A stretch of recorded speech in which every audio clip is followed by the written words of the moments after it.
What is special about today's briefing, you may ask? Well, I would say two things. The first is that, as I'm sure you all know, it's the week of the Internet Governance Forum. In fact, it's the 14th meeting this year. And as you can see, we have Vladimir Radunovic here, who will, together with, I hope, other colleagues from the team in Berlin, who will give us updates on what is happening on the ground. The live updates, the discussions, any emerging trends, even though it's still day one of the IGF. But I'm told so much is going on in Berlin. The second reason for today being a special webinar is the fact that a lot of the developments seem to have happened yesterday. So yesterday was extremely packed compared to the rest of the month, compared to the rest of November. In fact, I can very quickly go through some of the most important developments that took place yesterday. We're seeing the new resolution at the UN. Uber was banned in London, and London is Uber's biggest European market. New updates are emerging around the sale of the .org GTLD. And in Europe, yesterday the Commission received the green light from the member states to start the work officially as of next week. 1st December is a Sunday. So they'll officially start on Monday. But let's go back to, actually, let's start with the events for this month. Lots of events in November, as you can see, but I think the highlight is once again the IGF. So IGF taking place this week. Yesterday was day 0. Officially, some consider it as not being part of the, let's say, official program of the IGF, but still it was really packed with sessions. It was almost a normal day of the IGF. Day 0 yesterday, day 1 starting today and running until Friday. So, Vlada, here is where I give you the floor. In fact, I'll move on to the next slide.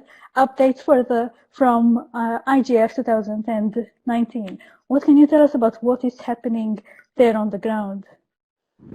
Thank you, Stephanie. It's quite an experience to connect. I hope the internet will be good enough so that you can hear us. It's quite a busy IGF as always. I don't have the right number of people. Maybe we even have it already in the reporting, but there is definitely a lot of people. As you said, yesterday was day 0. Usually day 0 is packed with some of the discussions driven by the host country, in this case Germany, and also all of those events that cannot fit in the regular schedule. The host country, Germany, has put a lot of efforts in the high-level discussion, trying to bring the decision makers, particularly parliamentarians. There is a specific parliamentarian track, bringing the parliamentarians from, not the track as a vehicle, but the track as discussion track, bringing them from all over the world. So there were a number of high-level sessions, some even running in parallel. And I think actually the number of sessions yesterday was even bigger than the number of sessions today on the first day. Today what we are expecting, starting sometime soon, will be the opening ceremony with the German Prime Minister Angela Merkel and the UN Secretary General Antonio Guterres addressing. So that will be quite interesting to look at what their messages will be. What we could hear already from Germany yesterday from the minister was that Germany will contribute with €1 million for the next 3 years of the IGF. So basically there is a sort of a push by the Germans to help sustain the IGF, and I guess particularly the support to developing countries. Besides that, of course, the sessions are diverse with a diversity of topics, and we are seeing quite some discussions on cybersecurity in the next couple of days, but we'll get back to that in a minute. Quite some discussions on artificial intelligence as well. As of the buzzes, you mentioned it already. One of the main buzzes is the .org transition or the developments with .org and the sort of a privatization of .org. Even though having some corridor talks with a number of colleagues we know, many seem to be surprised that there is not enough buzz about that and are worried that the community is underreacting and that sort of a more pressure should be put on the ISOC icon and so on to resolve that and see what's happening. Another buzz that I pasted there was that the IPv4 set of addresses is depleted. There is no more IPv4 in RIPE, which covers basically Europe and parts of Africa and Middle East and Asia, which is quite the news. So that's more or less it for the first day. I think it's quite enough for, well, day and less than a half. And I can just invite everyone to follow the Digital Watch reporting. A lot of efforts there, but it's worth, and you will get a snapshot of every day through the Digital Watch reports. Steph, back to you if you have any further questions on the buzzes around. Thank you, Vlado, for summarizing the corridor discussions there and the emerging trends. You're right, yesterday was, in terms of the number of sessions, it was more packed than today's program, but today's program, I think it has a lot of longer sessions. Tomorrow and Thursday will be packed once again, and Friday will be a lighter day at the IGF. Vlado, will you be with us for a little while to cover some cybersecurity developments? Excellent. Thank you for that. And perhaps Marilia might join us in a few minutes also, so that she can also share her own perspectives on the emerging trends. In terms of what we can expect this week from the IGF, as Vlada said, it's the opening of the IGF is quite high level with Guterres and Merkel. There are also a lot of parliamentarians, and the host country this year made a lot of efforts to involve and to bring parliamentarians to the table. We're also seeing discussions revolve around three main themes this year, still a bit broad, but quite focused. There will also be very interesting discussion on the IGF Plus proposal, which is a proposal that was it was one of the three models put forward by the UN high-level panel on digital cooperation, which released its report in July. And we can see also a lot of effort from the host country and other partners for, let's say, more broader inclusion for the IGF. For instance, there is, and Vlada, correct me if I'm wrong, but there seems to be quite a big participation of young people at this IGF. Yesterday there was the Youth IGF Summit, and the young participants issued messages for stakeholders, quite strong messages there. But it's good to see the active participation of the younger generation, who will be, after all, tomorrow's leaders. So this will pause a little bit from the IGF, and I'll just refer you to, so that's a pause from the developments of the IGF, but I'll refer you to what we, Diplo and the GIP, have been doing all of yesterday. Right now it's going on also, and throughout the week. So we have a very large team of rapporteurs who are in the rooms in Berlin and following also online, who are reporting thematically from the discussions. And this morning, in fact, freshly baked, we have the first IGF daily brief, which already summarizes the main themes that emerged during day 0. Perhaps, Marco, you can pop the link once again to our IGF 2019 page, where you can find the link to the IGF daily brief and the links to all the session reports that we covered yesterday. Also, for those who would like to be who would like to carry around the reports with them, who would like to be on the go, catching up with all the latest reports, this year we have developed a mobile application, an app which you can download from both the Google Play and the App Store. You can find the links also in the URL which Marco has just shared.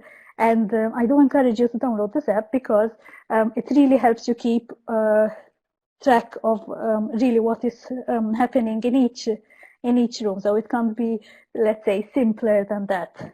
But back to the IGF brief, there's also very interesting analysis, data analysis from Diplo's data team, which looks back at the previous IGFs. So there are comparisons there, the thematic issues in terms of participation. So the trends, we're looking at the trends not just this year, but at all the previous IGFs. And I think I have covered most of the things that we published in today's brief. Obviously, there are the highlights, and then therefore I encourage you go on the website, read the brief, and it will give you all the updates from yesterday. And on that note, Vlada, may I ask if maybe Marilia is around? We got the update since Marilia, we are in a quiet room where we are doing the reporting, and Marilia stayed in the place where the IGF village is. But right at the moment when Secretary General and German Prime Minister are coming, so simply all the corridors are locked and the elevators are locked, so she'll probably not join yet. But I asked her if she can bring us a bit of a video so that we see them coming. Let's see how it goes. But you can go on until she manages. Okay, very good. Very good. And in fact, Yvonne, I wish I could share this with you colleagues in the room, but Marilia, in fact, has just sent us a photo of Guterres and quite a big entourage going through the corridors of the Berlin Congress Center. Okay, excellent. So once again, we'll pause. We'll put the IGF 2019 to the side for the time being. Oh, there is Marilia. We'll give her some moments. Vlada, we can move forward to the main developments in November. I'm seeing that Marilia is catching her breath. Would she? Does she prefer to connect now or in a few minutes? Well, she's just sitting to the computer, so whatever you wish. She's there. As you wish, or you can start, go back to whatever you wish. All right, so since we're on the IGF, let's hear from her then. So Marilia, it's the same question that I asked Vlada. What are the main trends that are developing? Any insights? Vlada updated us with corridor discussions. So what are your thoughts about that?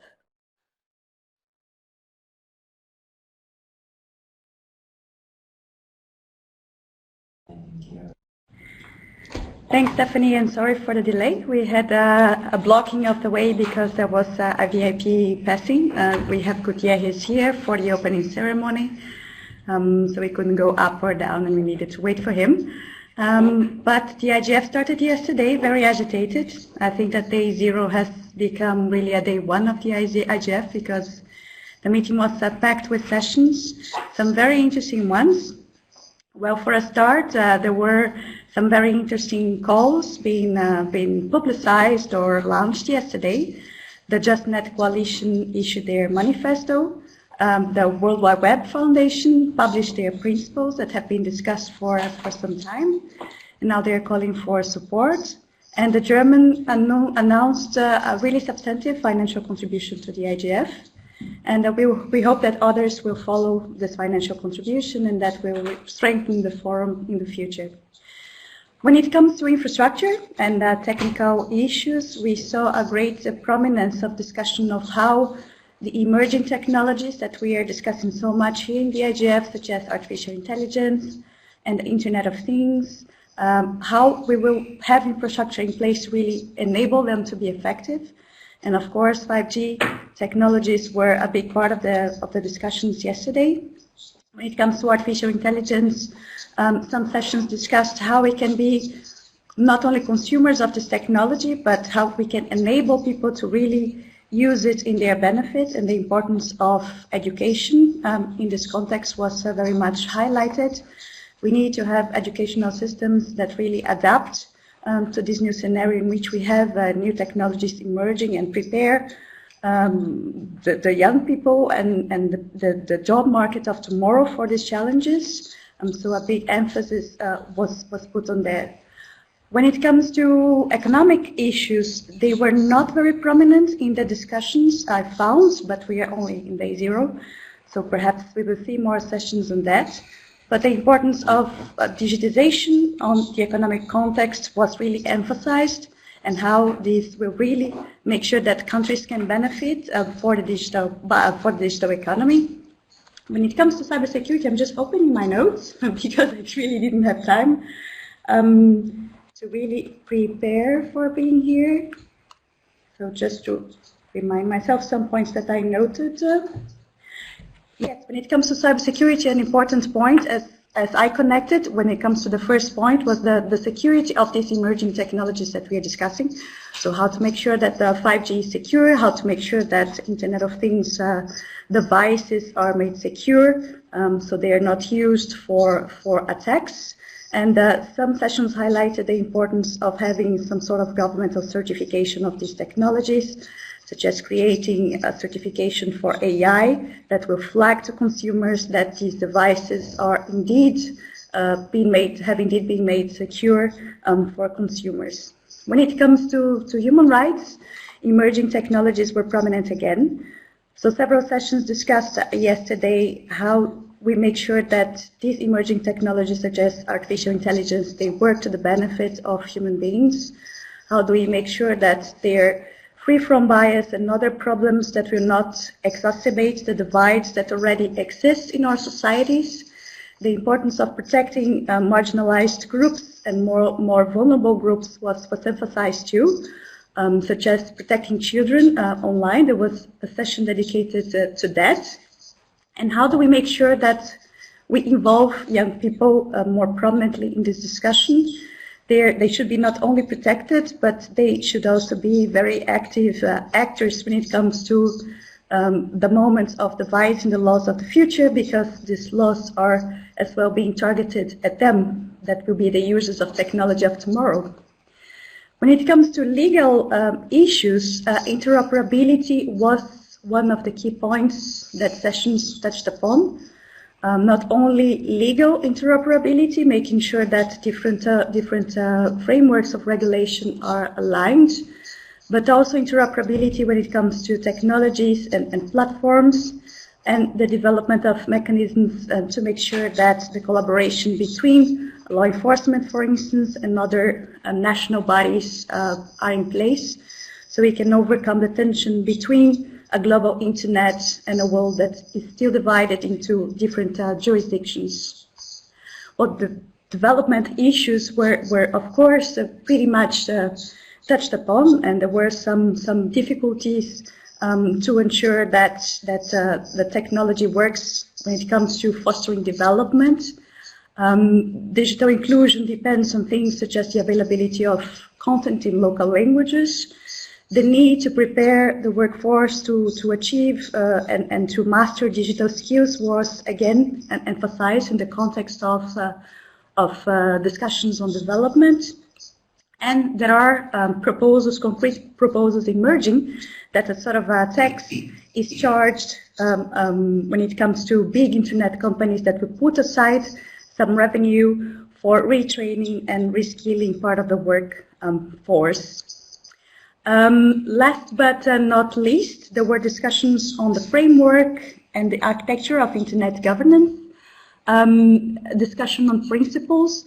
How do we make sure that the principles that we have are aligned when it comes to different initiatives? We have seen over the years that different initiatives that try to come up with principles for internet governance have emerged. And in the day one, there was some assessment. How far have we implemented these principles? Yesterday, there was a session on Net Mundial, for instance. It has been 5 years that Net Mundial has happened. So have we really implemented these principles where we are? And discussions on international cooperation were also very prominent in the agenda, and of course on the IGF itself, and how we make sure that the IGF is more and more fit for purpose and really align with the needs of the community, and is a space for dialogue that every stakeholder feels that they can take something from the event and bring back home. And to bring more consensus and alignment around certain ideas and frameworks of regulation and policy approaches. So basically that was day zero. As you see, it feels like day one because it has been packed with many sessions. But it has been a very interesting start for the IGF, and we are looking forward for the following days. Today we had a bit less workshops because we had the opening ceremony. There is a great expectation to hear from Angela Merkel and to hear from Guterres and how they are going to frame this event here in Berlin. But we have many other workshops that will take place thereafter, and we will try to cover all of them and bring the information to you. Thank you. Thank you, Marilia, for that good overview of the main issues that were discussed yesterday. Indeed, it is amazing that so much has emerged already from day zero, despite it not being let's say, the official part of the program. But if so many issues have already emerged in day zero, we can expect even more prominent issues to emerge during the rest of the week. So stay tuned with our reports and our daily briefs. We now move on to the main developments in November, because these discussions obviously are not in a vacuum. They are, we can see them in the context of so many other developments that have been taking place. And as I said, yesterday was a very, very busy day for digital policy. At this stage, we'll just highlight some of the developments that you can see on the barometer. The barometer, as usual, indicates the prominence of topics in comparison of the issues in comparison with the previous month. Some issues are more prominent. For instance, global IG architecture more prominent this month, obviously because of the so many initiatives emerging from the IGF. Other issues lower in prominence, and towards December, which is usually a quieter time of the year, we can expect some issues to be even less prominent, with the exception of a few ones that we shall see in the upcoming events for December and January. At this stage, Vlad, I'll give the floor to you back again to take us through what is happening in cybersecurity, especially with this new resolution, and perhaps also with the cyber stability report that has been published. Over to you, Vlado. Thank you, Steph. As you can see, the trend in attacks continues. That's something that's becoming a regular news, so it's hard to follow. We see a number of attacks on Canadian territory, US state of Louisiana, French hospital, Indian nuclear power plant, the opposition party in the UK, number of private sector entities, and then other critical components in South Africa and so on. But then on the developments and the more policy developments, one is certainly the full report of the Global Commission on Cyber Stability, and maybe even Marida can comment a little bit more on that, being part of the or the system of the Commission, where actually after 3 years of work, the Commission came up with a full report on what it has done in the last 3 years. And that's mainly with a focus on establishing or outlining the cyber stability framework, as they call it, which consists of the multi-stakeholder engagement, the cyber stability principles, development and implementation of voluntary norms, adherence to international law, confidence building measures, capacity building, and the widespread use of standards. In particular, they reiterated the 8 norms that we have had the chance to see or read before, related to the responsibility of the or related to protection of the critical or the public core of the internet, the electoral systems, and so on and so forth. The cyber hygiene, the importance of cyber hygiene, the importance of promoting the disclosure of vulnerabilities and so on.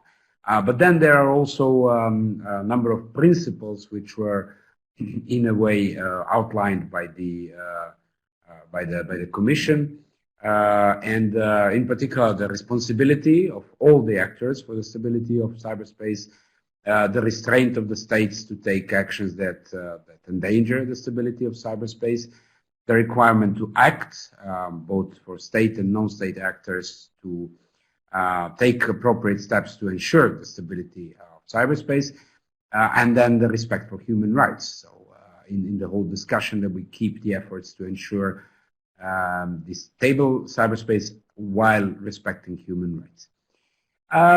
But probably the biggest buzz is actually the decision of the taken in the third committee of the United Nations General Assembly, which has passed with quite some majority the resolution on countering the use of ICT for criminal purposes. The resolution was proposed by Russia and 26 other countries around the world, and it basically sets up the working group, an ad hoc, open-ended intergovernmental committee in a way from all over the world that is tasked to elaborate on comprehensive international convention to combat cybercrime. So this is a step towards possibly getting a global convention, which is, or at least discussing, negotiating the global convention to combat cybercrime.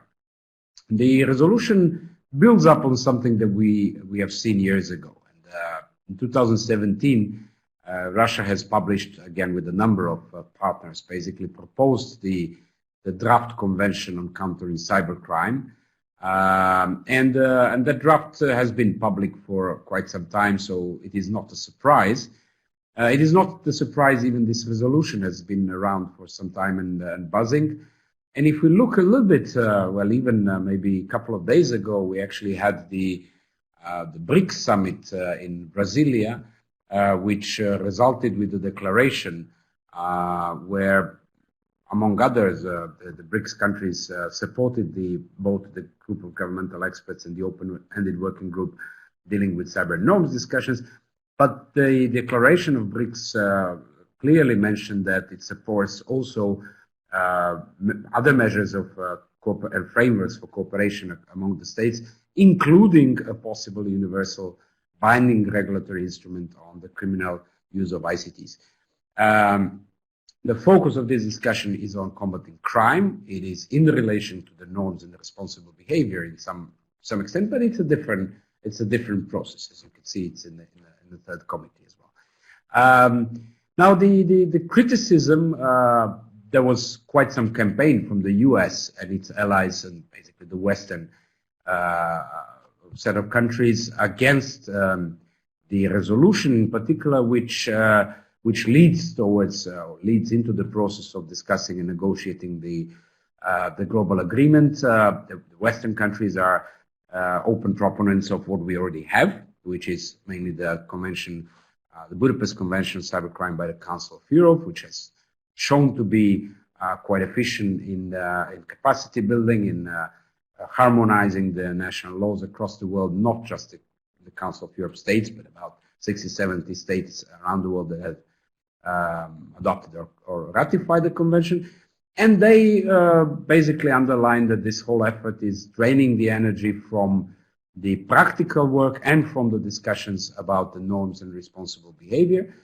And at the same time, we have seen the joint letter by 36 global advocacy groups and human rights organizations, which are open letter to the UN General Assembly, which is supposed to take the next step in December to vote on this resolution. And the groups, the human rights groups, basically warned that the proposed draft convention, as well as the resolution, could lead to or give too much power to governments to block websites and services based on political grounds. So to introduce censorship, which might be packed as combating cybercrime, and it basically gives a footprint or a foothold for governments to introduce some sort of a content policy under the umbrella of combating the crimes, which can ultimately endanger the human rights. In a nutshell, this is not new. This is something we could have expected, and the process is certainly not going to be done, even if we see the resolution in December, which might be confirmed by the General Assembly. We'll see the start of the process on possible negotiation of international convention, but this will definitely be a long process. There are a lot of things that will be most certainly changed, even in a draft of such a convention. And most of the discussions related to any sort of a global convention or treaty about cyberspace say that we'll probably need 5-10 years, if not more, to come up to agreement. It might not be so. Let's watch for what's going to happen. But this is certainly one of the biggest buzz. It will be quite interesting to look into the next few days here in Berlin, to what extent this will pop up as an issue on the agenda of various cybersecurity sessions. As far as we've seen today and yesterday, not really, but we'll definitely keep on reporting on what's happening on this front. And I'm sure Marilia might add something more to the discussion.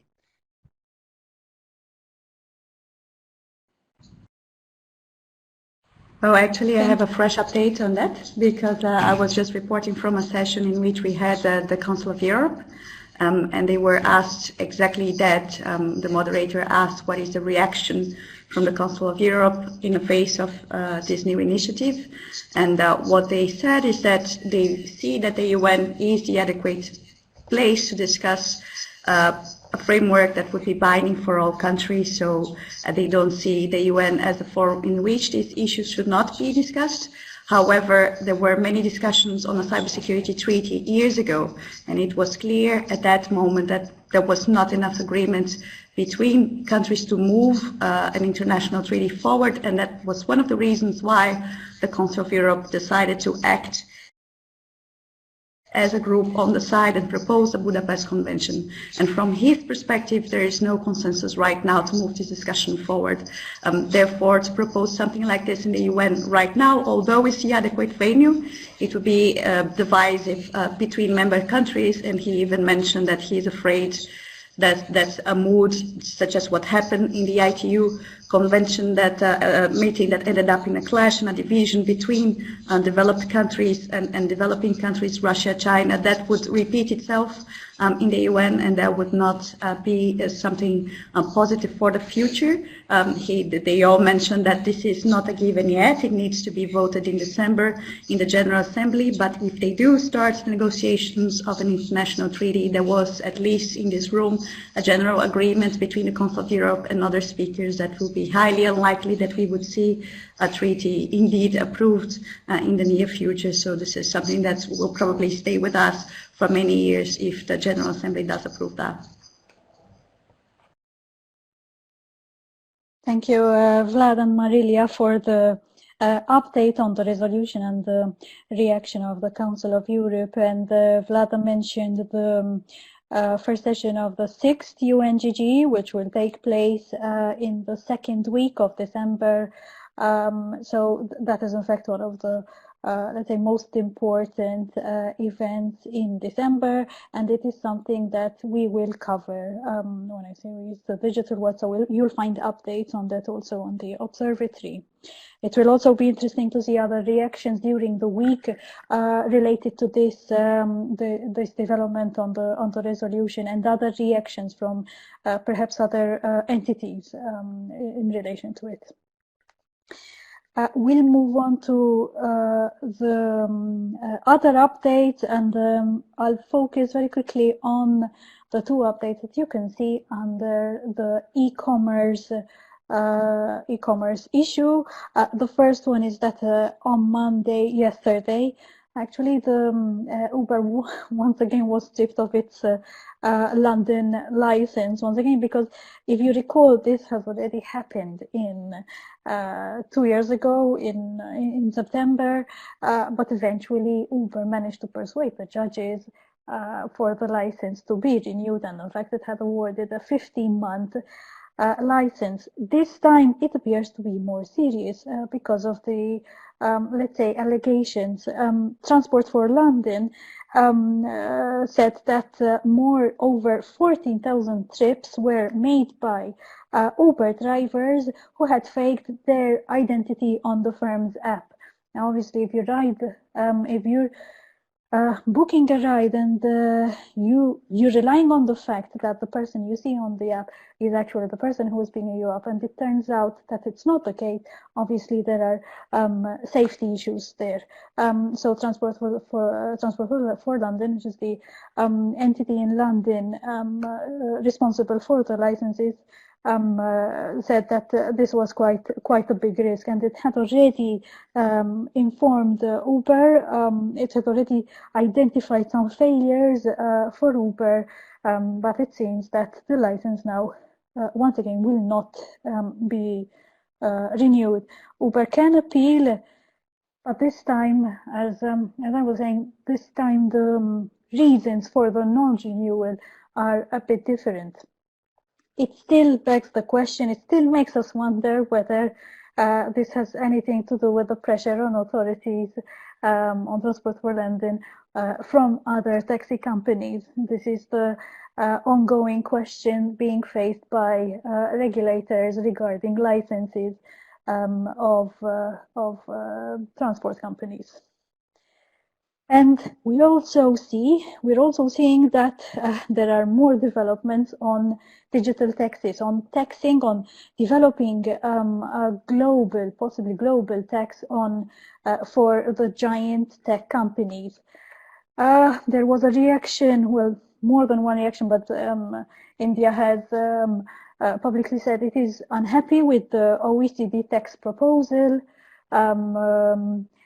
Presumably because it wants to see a larger share of the taxes coming its way. The question is not whether companies should pay their fair share of taxes. We've been there, but we're now past that question.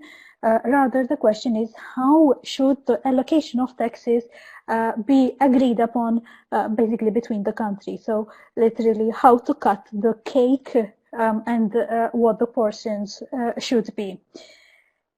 Now, with the discussions on the new OECD proposal and with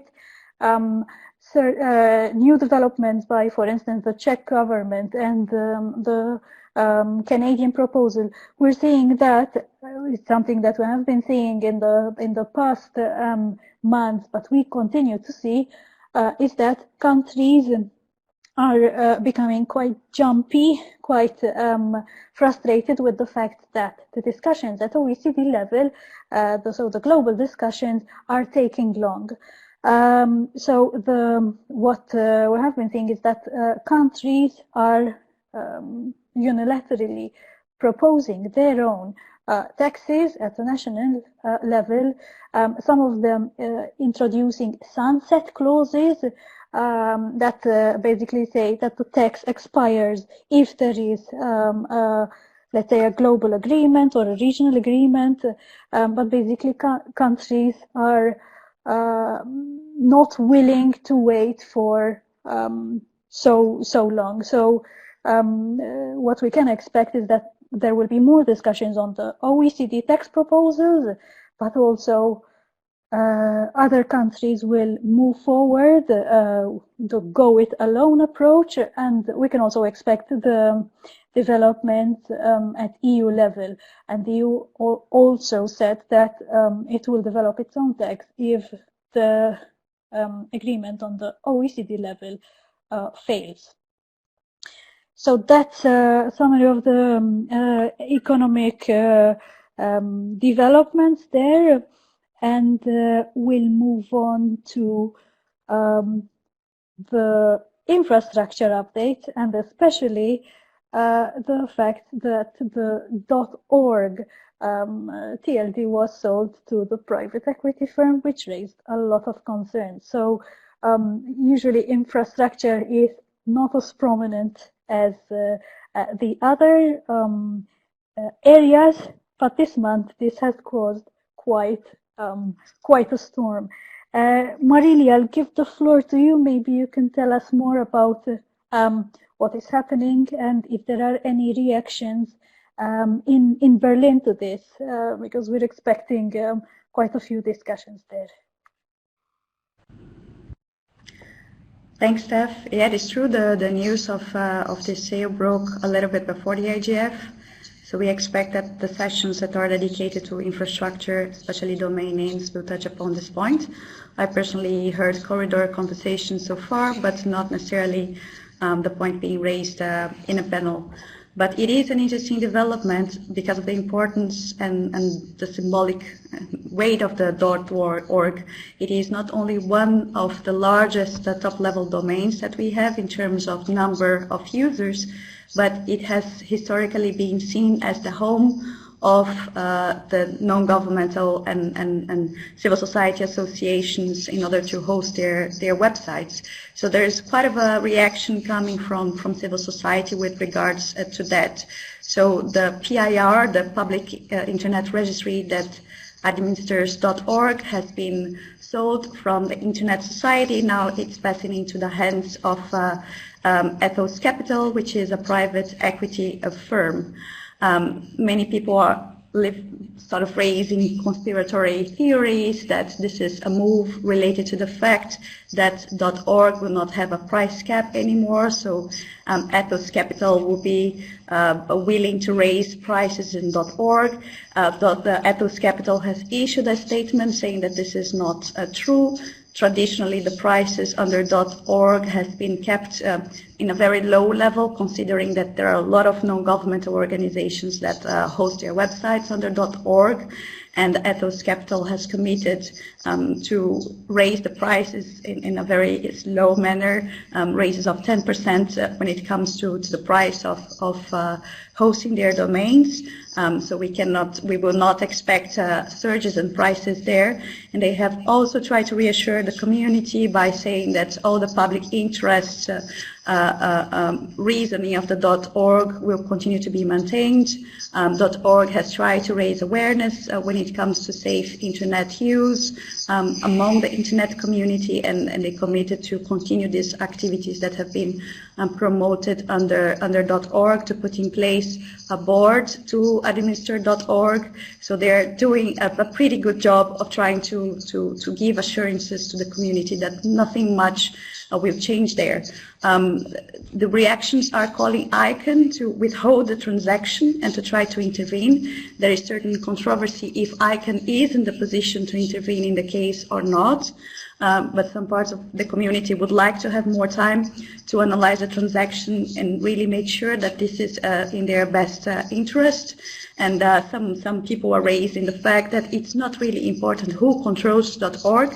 The importance is to have in the agreement that will sort of rule .org the right safeguards when it comes to not having a content regulation, to respecting diversity, and so the contractual part is really important. That's what they want, more time and to analyze the transaction, and they are calling for some intervention from ICANN. We're not sure if this is going to happen. ICANN is organizing some sessions this week. So I think it will be interesting to see the reports from these sessions, and because this is certainly a question that will be raised to them, and see how they are positioning themselves in this issue.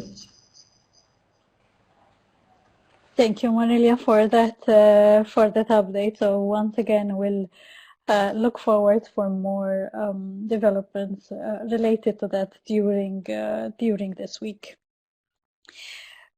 We're moving on. As you can see, we skipped a part of what is usually a focus of the monthly briefing, which is the trends, and instead we have this live update from Berlin. So we'll move to the main events in December and January, and there's actually, and Vlad, I'm glad that you mentioned it, there's actually another meeting not listed in the slide, which is in the first week of December, is the multi-stakeholder informal consultation of the open-ended working group there, and that is followed by the first session of the 6th UNGG the week after. So we'll actually we'll be following both, so we'll be providing updates from both of the events. In the slide, you also see as a first main, let's say, event, it's the new European Commission starting its work on the 1st of December, despite the legal challenges. And by legal challenges, what I mean is that the Commission, it still has 28 members, but will be functioning with 27 commissioners delegate, and this goes a little bit against the rule that there should be one commissioner for every EU country, but we know from earlier this month that the UK will not be sending anyone to Brussels. So what happens next with the European Commission? It does need the final stamp of approval, which will come tomorrow from Parliament, and the Commission will have to hope that it is not challenged before the court on the basis of the legality of its constitution. But if we put aside the legal issue and we go back to the priorities that the Commission President Ursula von der Leyen announced a few months ago, we also see that there are many digital priorities ahead. And one of them which stands out is that she promised that in her first 100 years, she will put forward legislation for a coordinated approach, so an EU-wide legislation on the human and ethical implications of AI. We understand that things are already progressing well on this and on other developments. For instance, legislation that she has, let's say, announced. Legislation already has even the title there, so the work is quite advanced. We covered the 10 priorities in last month's newsletter, but a heads up that we'll be publishing an even more detailed review on the work of the chiefs, the digital policy chiefs, that is the commissioners delegates, who will have, as part of their mandate, as part of their portfolio, a link to digital policy. And there are quite a few of them. If I'm not mistaken, at least 15 of the 27 commissioner delegates do have a link to digital policy somewhere in their mandate. And although this is referring to the European Commission, so European Union, but in reality it affects digital policy development around the globe. And one example is the GDPR, European regulation, but its effects go beyond the EU shores, and we can expect something similar from some of the policy priorities which von der Leyen has announced.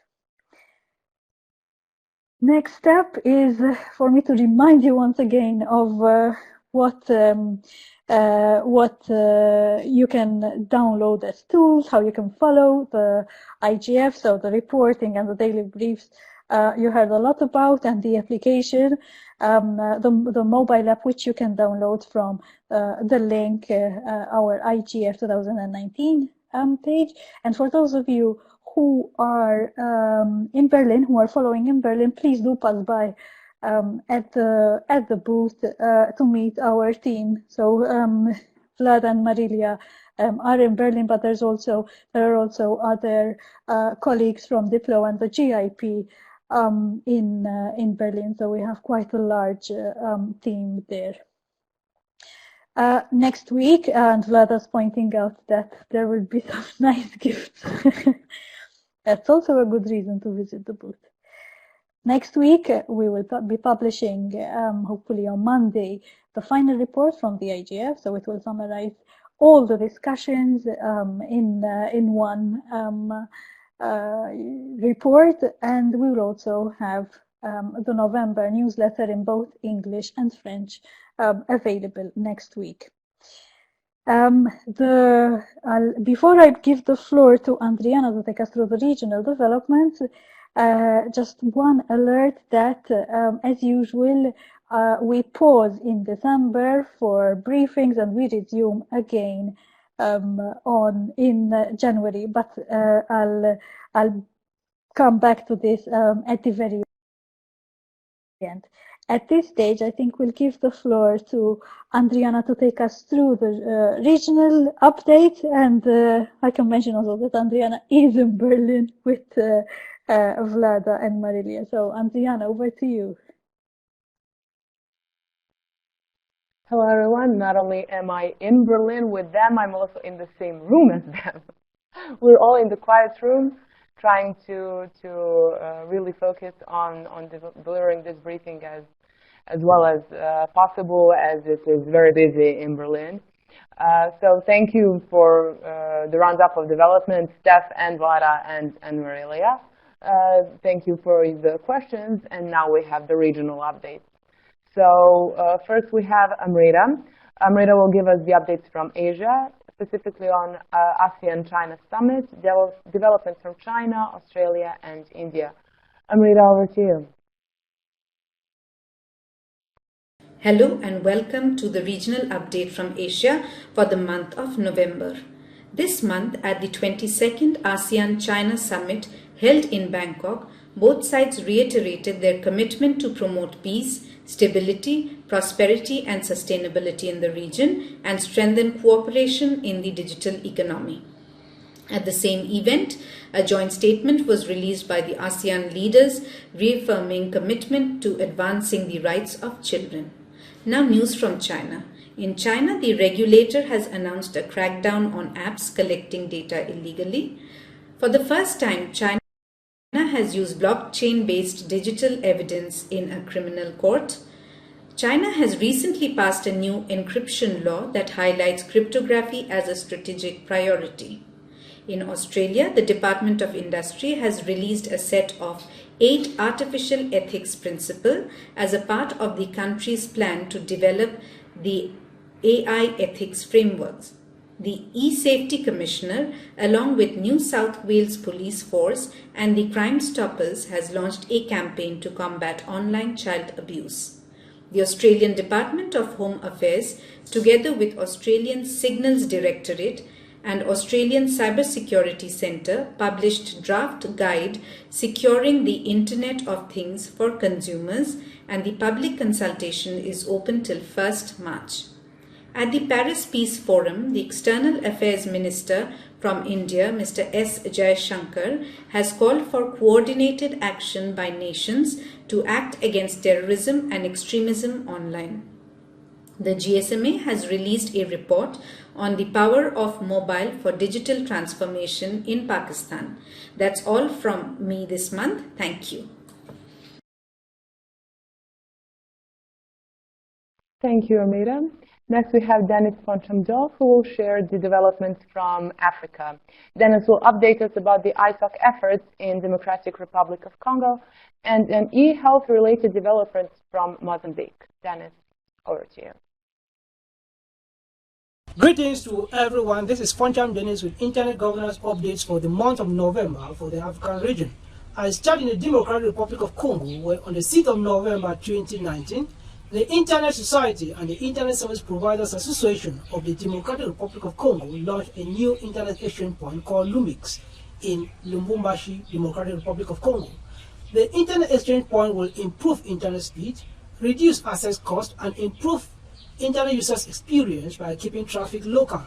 Training, support, and equipment for this Internet exchange point were provided by the Internet Society and Facebook.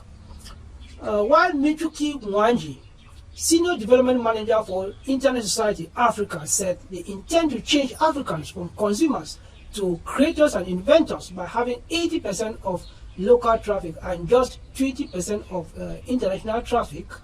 Kojo Boake, Head of Public Policy for Facebook Africa, said they were excited with the partnership with Internet Society. And this one now in Zimbabwe, where the mobile hub, also called M-Hub, a project initiated in rural areas by the Ministry of Health with financial and technical assistance from Médecins Sans Frontières and the Research Triangle Institute International, has enabled Zimbabweans living with HIV to receive SMS messages about their viral loads. The project aims to help patients participate in the management of their HIV, know the importance of sticking to treatment and viral load monitoring, and to be able to consult clinics when their viral load is high. Thank you very much. Thank you, Dennis. Now we have Wanda Perez with updates from the Caribbean region. Wanda will share updates related to infrastructure developments in the Caribbean. Wanda, please go ahead. Hello everyone. It's a pleasure to take you once again through the developments in the Caribbean region. The Organization of Eastern Caribbean States, OECS, and the American Registry for Internet Numbers, ARIN, will be hosting the inaugural symposium on the state of the Caribbean Internet in St. Kitts on December 2019. This inaugural symposium is part of a wider initiative by the OECS Commission and ARIN to help accelerate development of the Caribbean Internet economy and society. The multi-stakeholder dialogue will focus on international developments, threats, and Caribbean implications, empowering communities and developing digital skills, mapping Internet governance and public policy, and highlighting Caribbean achievements, public and private sectors, innovations, and wins. In the field of telecommunication infrastructures, the installation of a new submarine fiber optic cable system is on the table, thanks to a multi-millionaire deal between the Southern Caribbean Fiber, a Digicel company, and the government of Montserrat. Southern Caribbean Fiber will manage, maintain, and operate a new 25-kilometer fiber optic cable, which paves the way for faster, more reliable and resilient Internet connectivity via Guadeloupe and Antigua. The agreement will also provide for 10 years of free high-speed broadband Internet access for the government of Montserrat. Thank you very much.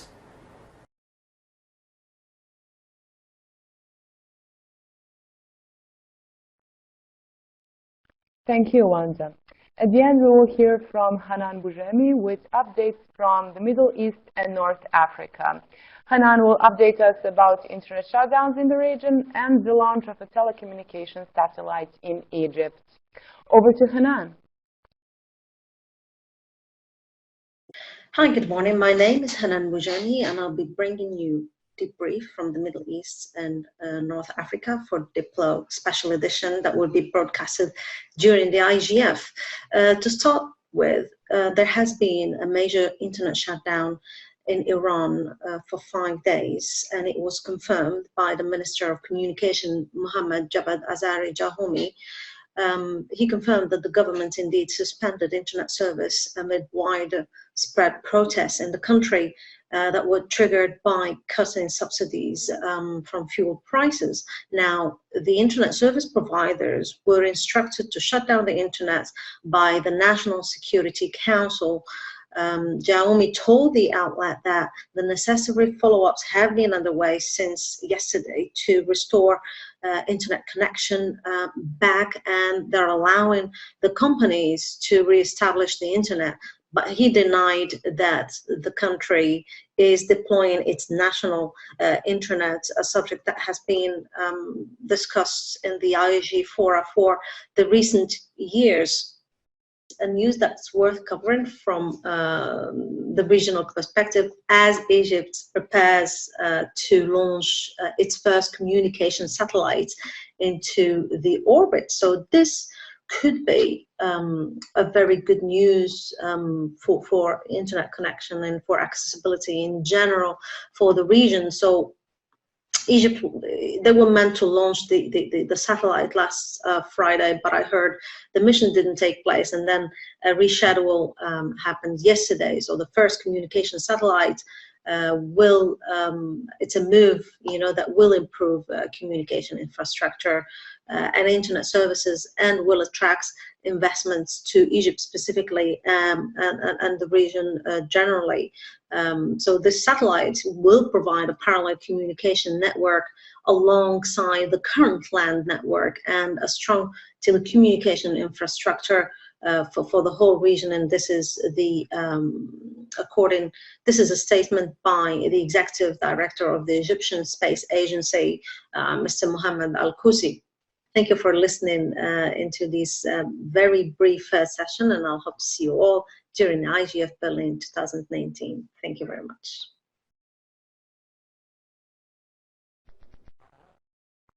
Thank you, Hanan, and thanks once again to Amrita, Dennis, and Wanda for sharing the updates from their regions. This actually brings us to the end of our November briefing, and I'll now give the floor back to Steph. Thank you, Adriana, and our curators from the regions for sharing the regional updates there, from shutdowns to infrastructure development. All the updates that you see in the segments from the regional updates are available on the Digital Watch Observatory under updates. There's the dedicated part to regional updates. At this stage, once again, I remind you that we will meet again in January. So the next briefing is on the last Tuesday of the month of January, and I think we had the date somewhere. I'll just go back a little bit. It's on the 28th of January. So Vlad was reminding me about the graduation. We had several of our students completing their masters in contemporary diplomacy, some of whom specialized in internet governance, and they graduated last week in Malta, and among them in Sohila. Congratulations for that. And at this stage, the only thing that I need to do is to thank you all for participating today and in previous briefings. This wraps up the briefings for 2019. Thank you also to Vlada, Marilia, Adriana, and the colleagues in Berlin for providing us the updates, and also to the online team, Marco, Arvin, Mina, a lot of people behind the scenes who every month make this possible. It's a bit early to say this. It's a bit weird, actually, because it's in a month's time. But on behalf of the team, on behalf of Diplos and the GIP's team, warm wishes for a Happy New Year to everyone, and we'll see you in January again. Thank you, everyone. Bye.